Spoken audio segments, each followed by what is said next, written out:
Salut à tous, salut à toutes, j'espère que vous allez bien.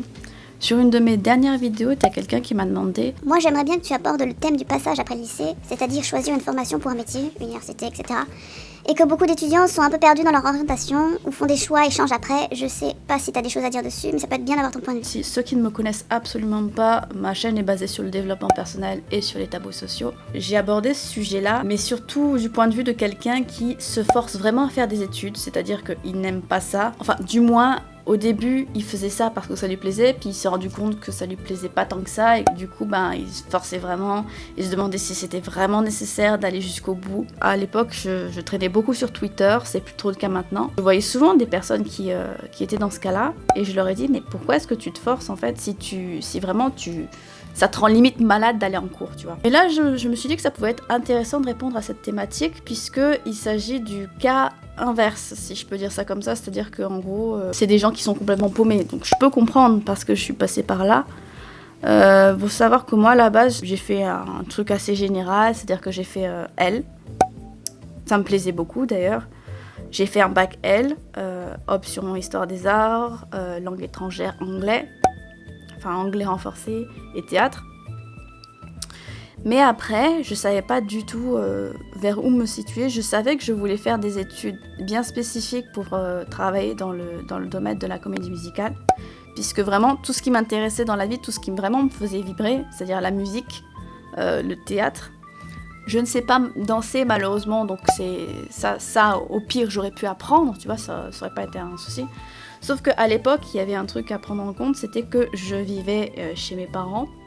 J'ai vécu chez mes parents pendant un bon moment. Et je n'ai jamais travaillé. C'est-à-dire que je n'ai jamais cherché de boulot étudiant. Déjà, je voyais pas ce que je pourrais faire avec la formation que j'avais. Il n'y avait rien à part tout ce qui avait attrait à la littérature, le texte et l'art qui me disait, si je me trompe pas, quand tu vas chercher un boulot étudiant ou un truc pour les vacances ou quoi que ce soit, t'as très peu de gens qui vont t'accepter parce que tu n'as pas, généralement pas d'expérience professionnelle. Donc ils te disent, ouais, il faut que vous ayez au moins 1 an d'expérience, machin truc. Sauf que comme ils te donnent pas ta chance, t'es dans la merde dans tous les cas. Donc à partir de là... moi, j'étais un peu coincée. Et malheureusement pour moi, je n'ai pas eu la chance d'avoir des parents et une famille qui me poussaient vers ce qui me plaisait le plus. Et comme je ne travaillais pas, je dépendais entièrement d'eux. Genre, je n'avais même pas de trucs pour avoir de la marge, quoi. J'ai dû essayer de trouver autre chose parce que c'est allé très loin, cette affaire d'orientation. Et vraiment, j'ai été obligée de trouver un truc plus... sérieux entre guillemets. Je veux pas trop aller dans les détails parce que c'est chiant honnêtement et que même à l'heure d'aujourd'hui, alors que j'ai 25 ans, on me fait toujours chier avec ça.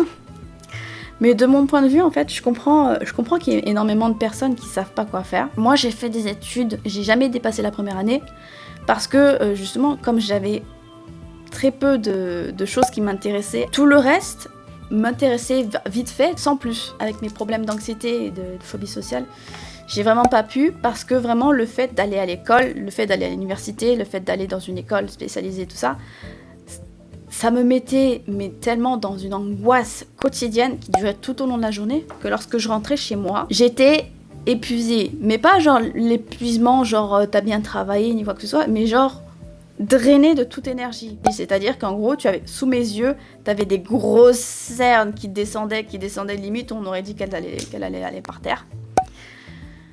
Et je disais absolument n'importe quoi.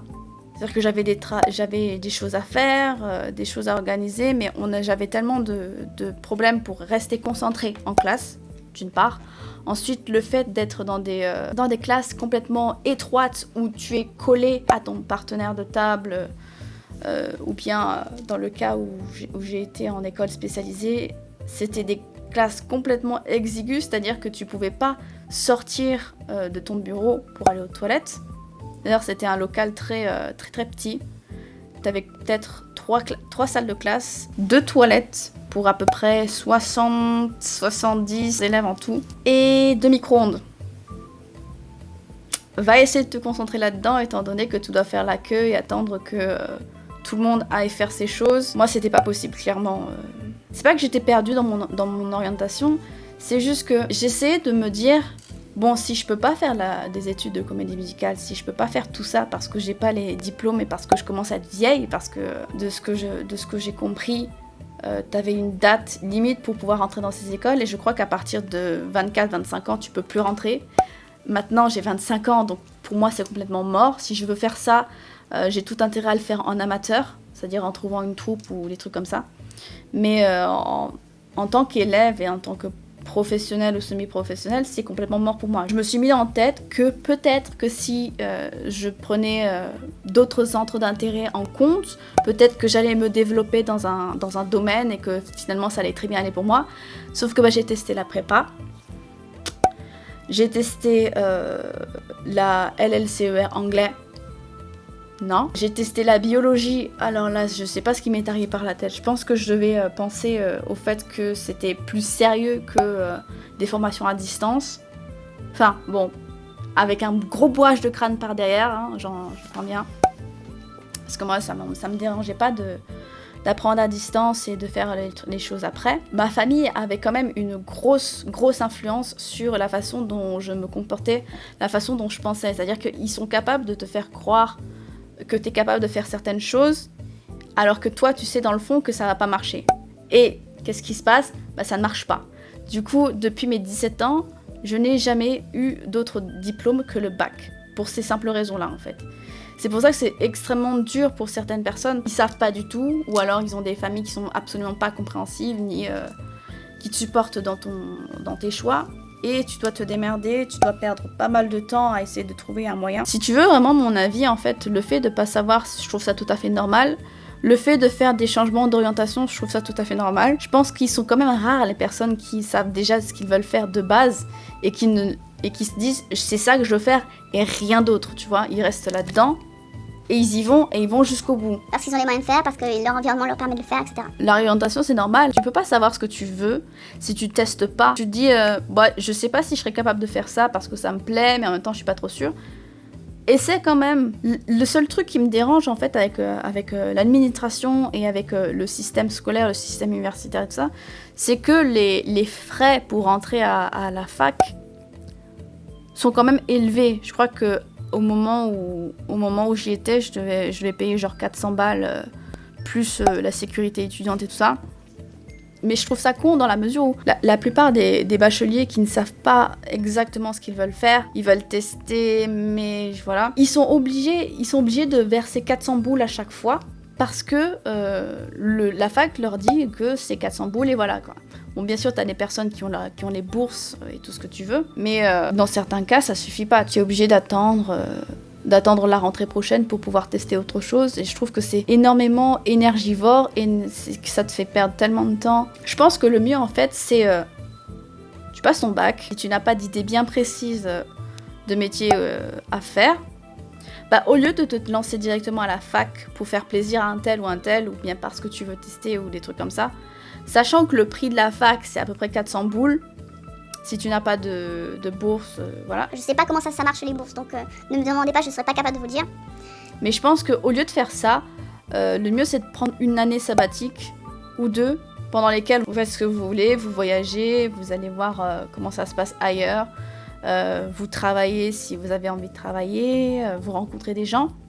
Et peut-être que pendant ces années sabbatiques-là, vous allez avoir une révélation où vous allez savoir que un tel métier qui ne vous intéressait absolument pas avant est en fait fait pour vous, et lorsque vous avez terminé vos années sabbatiques, et vous vous lancez là-dedans et puis voilà quoi. C'est le truc qui prend le moins d'énergie et qui ne te frustre pas. Le fait de pas savoir, c'est pas ce qui pose problème.